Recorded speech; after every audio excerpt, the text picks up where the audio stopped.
Hello everyone, today I'm going to be unboxing the new Elgato Stream Deck Plus.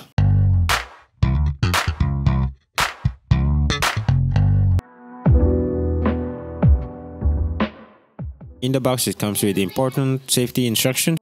Here's the quick start guide. It comes with a USB-C cable to connect to your PC. Here's the main device. This is my first Stream Deck, so I can't really compare it from other versions. The reasons why I got this is the combination of physical buttons and turn knobs. It has only 8 buttons, but swiping the horizontal screen to the right can give you additional button function slots if you set them all up.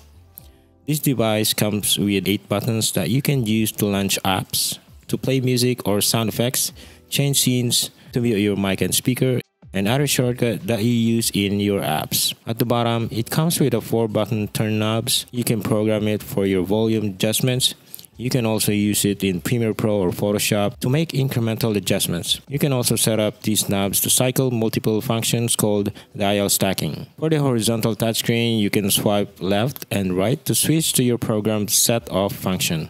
At the back, you have one port for your USB-C, and the other end will go to your PC connection. The installation is pretty easy and simple. Just go to Elgato website download section, select your Stream Deck model, select your operating system, then click download. After downloading the setup, open the setup file, run it, and follow the installation instructions. Adding functions to your buttons is pretty simple. Just drag and drop it directly to the button. Type the title. You can align it center, left, or right, and change the font from the drop-down list. From the app, you can also download plugins by clicking the icon with a plus sign at the top, and this will take you to their plugins list.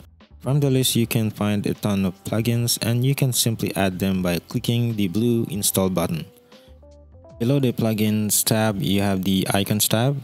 You can use these icons to customize the look of your buttons. Next is the music tab, where you can download and use it without a copyright issue for your stream.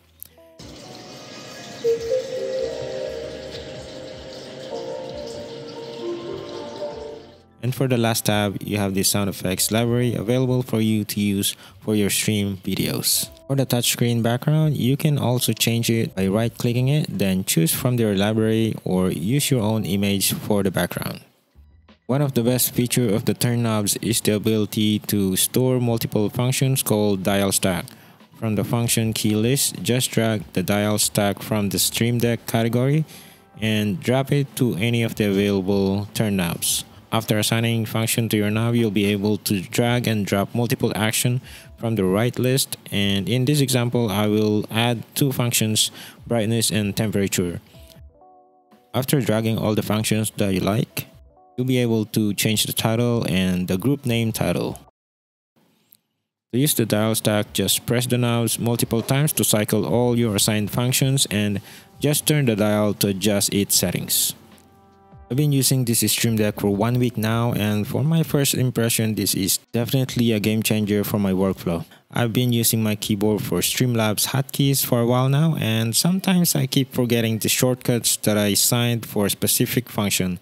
So using this for my Streamlabs made my life easier, and hopefully I can use it for my Premiere Pro and Lightroom editing. One issue I had is the touchscreen button, which is too sensitive sometimes. When I press one of the buttons, for some reason the touchscreen below gets tapped accidentally without touching it too close. Maybe I don't know about it, but there's probably a sensitivity settings in this device that I can change, or maybe a patch from Elgato in the future firmware update. That's it for this video. Thank you guys for watching, and I'll see you guys on my next one.